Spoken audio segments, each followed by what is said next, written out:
Number 291، یعنی اس جھگڑنے میں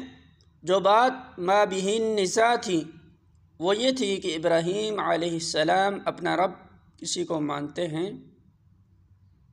اور یہ نزاع اس وجہ سے پیدا ہوئی تھی کہ اس جھگڑنے والے شخص یعنی نمرود کو خدا نے حکومت عطا کر رکھی تھی۔ ان دو فقروں میں جھگڑے کی نوعیت کی طرف جو اشارہ کیا گیا ہے اس کو سمجھنے کے لیے حسب ذیل حقیقتوں پر نگاہ رہنی ضروری ہے۔ نمبر 1، قدیم ترین زمانے سے آج تک تمام مشرکین سوسائٹیوں کی یہ مشترک خصوصیت رہی ہے کہ وہ اللہ تعالیٰ کو رب الارباب اور خدایگان کی حیثیت سے تو مانتے ہیں، مگر صرف اسی کو رب اور تنہا اسی کو خدا اور معبود نہیں مانتے۔ نمبر 2، خدائی کو مشرکین نے ہمیشہ دو حصوں میں تقسیم کیا ہے۔ ایک فوق الفطری خدائی ہے جو سلسلہ اسباب پر حکمراں ہے اور جس کی طرف انسان اپنی حاجات اور مشکلات میں دستگیری کے لیے رجوع کرتا ہے۔ اس خدائی میں وہ اللہ تعالیٰ کے ساتھ ارواح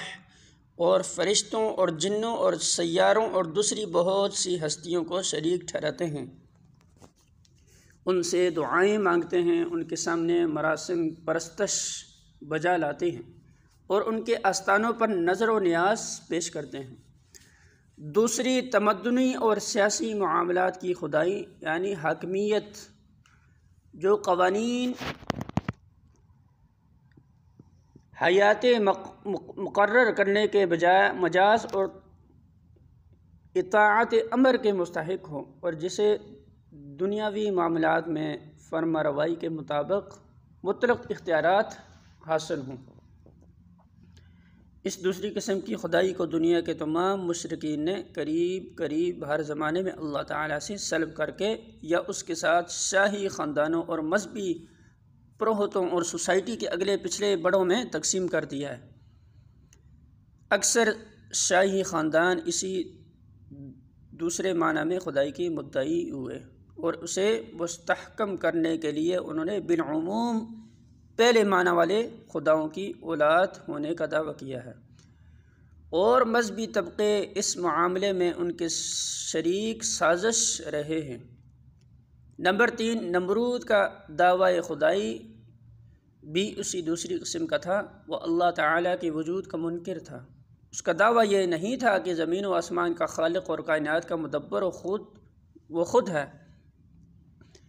اس کا کہنا یہ نہیں تھا کہ اسباب عالم کے پورے سلسلے پر اسی کی حکومت چل رہی ہے، بلکہ اسے دعویٰ اس امر کا تھا کہ اس ملک عراق اور اس کے باشندوں کا حاکم مطلق میں ہوں۔ میری زبان قانون ہے، میرے اوپر کوئی بالاتر اقتدار نہیں ہے جس کے سامنے میں جواب دہ ہوں، اور عراق کا ہر وہ باشندہ باغی و غدار ہے جو اس حیثیت سے مجھے اپنا رب نہ مانے یا میرے سوا کسی اور کو رب تسلیم کرے۔ نمبر 4، ابراہیم علیہ السلام نے جب کہا کہ میں صرف ایک رب العالمین ہی کو خدا اور معبود اور رب مانتا ہوں اور اس کی سوا سب خدائی اور ربوبیت قطعی طور پر منکر ہوں، تو سوال صرف یہی پیدا نہیں ہوا کہ قومی مذہب اور مذہبی معبودوں کے بارے میں ان کا یہ نیا عقیدہ کہاں تک قابل برداشت ہے، بلکہ سوال یہ بھی اٹھ کھڑا ہوا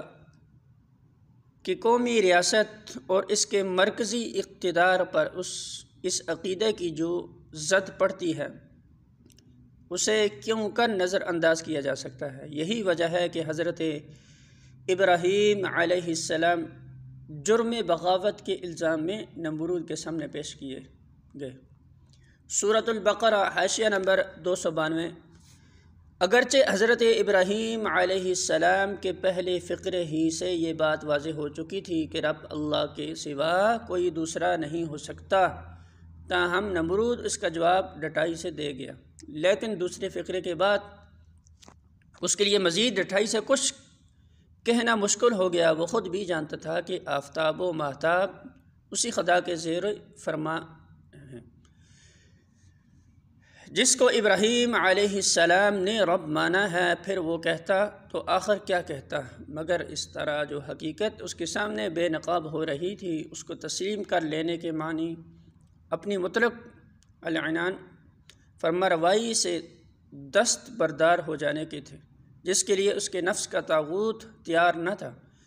لہذا وہ صرف ششدر ہی ہو کر رہ گیا، خود پرستی کی تاریکی سے نکل کر حق پرستی کی روشنی میں نہ آیا۔ اگر اس طاغوت کے بجائے اس نے خدا کو اپنا ولی و مددگار بنایا ہوتا تو اس کے لیے حضرت ابراہیم علیہ السلام کی اس تبلیغ کے بعد راہ راست کھل جاتی۔ تلمود کا بیان ہے کہ اس کے بعد اس بادشاہ کے حکم سے